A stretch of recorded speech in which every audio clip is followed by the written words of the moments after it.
Hello, good morning, welcome to all at improvement zone. International politics में हथियारों की होड़ लगी हुई है। जैसे ही राष्ट्रपति डोनाल्ड ट्रंप के हाथों में फिर से सत्ता आई, इन्होंने अपनी बयानबाजी से बवाल मचा रखा है अंतरराष्ट्रीय राजनीति में।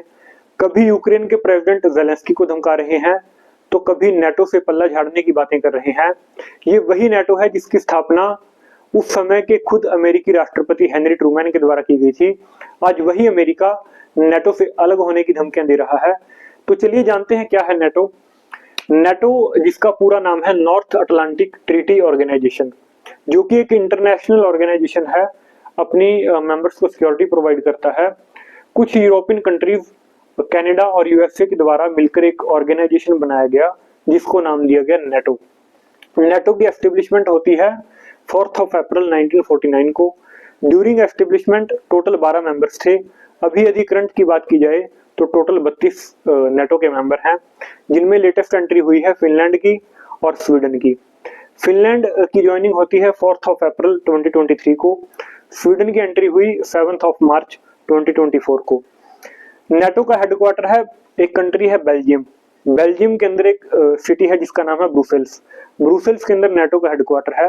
अब जिस टाइम पर नेटो की एस्टेब्लिशमेंट हुई, उस समय विश्व के अंदर कुछ ऐसी परिस्थितियां थी कि आफ्टर सेकेंड वर्ल्ड वॉर विश्व विजेता जो ब्रिटेन था, युद्ध हालांकि ब्रिटेन जीत गया था, लेकिन ब्रिटेन इंटरनली इतना खोखला हो गया था कि ब्रिटेन की तरफ से ऐलान किया गया कि भविष्य में होने वाले किसी भी युद्ध के अंदर ब्रिटेन की पार्टिसिपेशन नहीं होगी।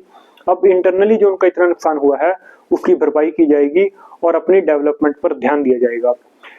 उस समय का जो यूएसएसआर था, यानी कि आज का रशिया, यूएसएसआर जो कि ईस्टर्न यूरोप से अपनी सेनाएं हटाने को तैयार नहीं था, उस समय के अमेरिकी राष्ट्रपति हेनरी ट्रूमैन के अंदर एक डर था कि यदि यूरोपियन कंट्रीज पर इन्फ्लुएंस हो जाता है यूएसएसआर का, यूएसएसआर जो कि कम्युनिस्ट पॉलिसी को फॉलो करता है, तो जितनी भी यूरोपियन कंट्रीज हैं वो सब कम्युनिस्ट पॉलिसीज को फॉलो करने लगेंगी।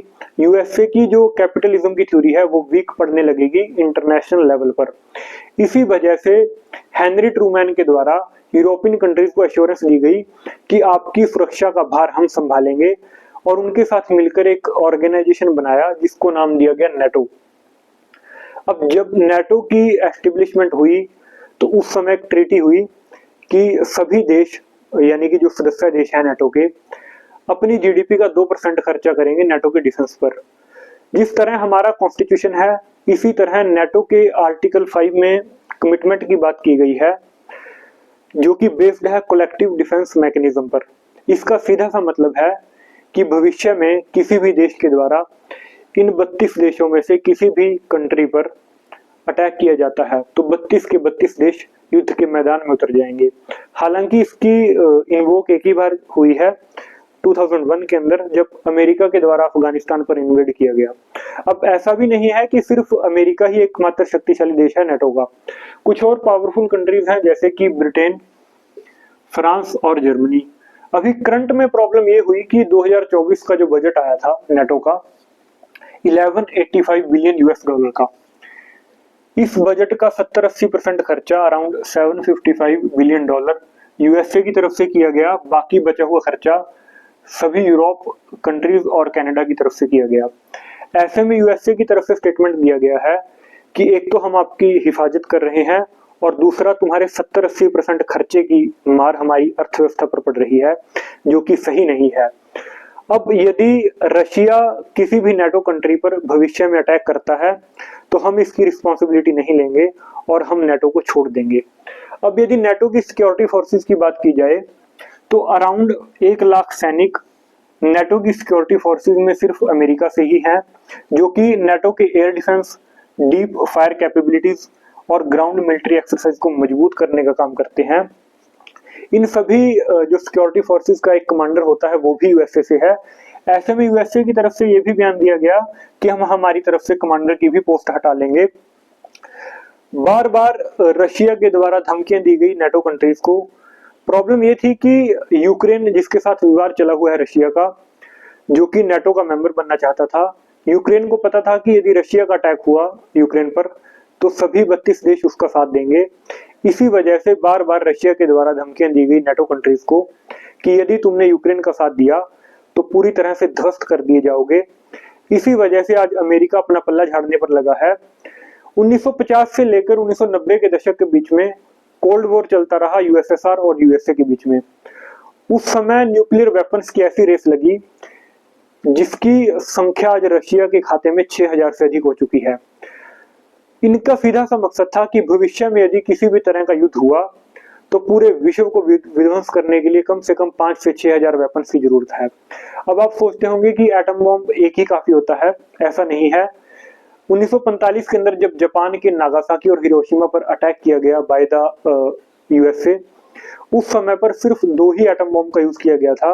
अब यदि पूरे जापान को बर्बाद करना हो तो कम से कम ऐसे 100 से 150 एटम बॉम्ब की जरूरत होती यूएसए को। अब इनका सीधा सा मोटिव ये रहता है कि यदि किसी भी कंट्री के द्वारा इनके साथ भिड़ा जाता है तो पूरे विश्व को तबाह करने का भी ये प्लान लेकर चलते हैं। इसी वजह से आज अमेरिका और रशिया के पास इतने न्यूक्लियर वेपन्स हैं। ऐसे में ब्रिटेन का कहना है कि आफ्टर नेटो, जब नेटो बनाया गया उसके बाद से ब्रिटेन को न्यूक्लियर वेपन्स बनाने की अनुमति दी ही नहीं अमेरिका ने। बार बार एश्योरेंस दी गई कि हम तुम्हारे साथ हैं और तुम इंटरनली अपनी डेवलपमेंट पर ध्यान दो। आज यूएसए पल्ला झाड़ने की बात कर रहा है। ब्रिटेन का मानना है कि ऐसे में उनके पास एक अपॉर्चुनिटी है, इसीलिए यूरोपियन कंट्रीज के द्वारा एक प्लान लाया गया 841 बिलियन यूएस डॉलर का। इसका सीधा सा अर्थ यह है कि 5 से 10 साल में नेटो को खुद ही इतना मजबूत कर लिया जाएगा कि यूएसए की आवश्यकता ही नहीं रहेगी। अब यूएसए यदि जाना भी चाहे तो जा सकता है। एक कंट्री है नीदरलैंड। इस कंट्री की एक सिटी है हेग। हेग कॉन्फ्रेंस होने जा रही है जून 2025 में। अब देखते हैं इस हेग कॉन्फ्रेंस में नेटो कंट्रीज के द्वारा क्या प्रपोजल रखा जाता है राष्ट्रपति ट्रंप के सामने। तो ये था नेटो का टॉपिक। तो मिलते हैं किसी और ऐसे ही टॉपिक के साथ। जय हिंद।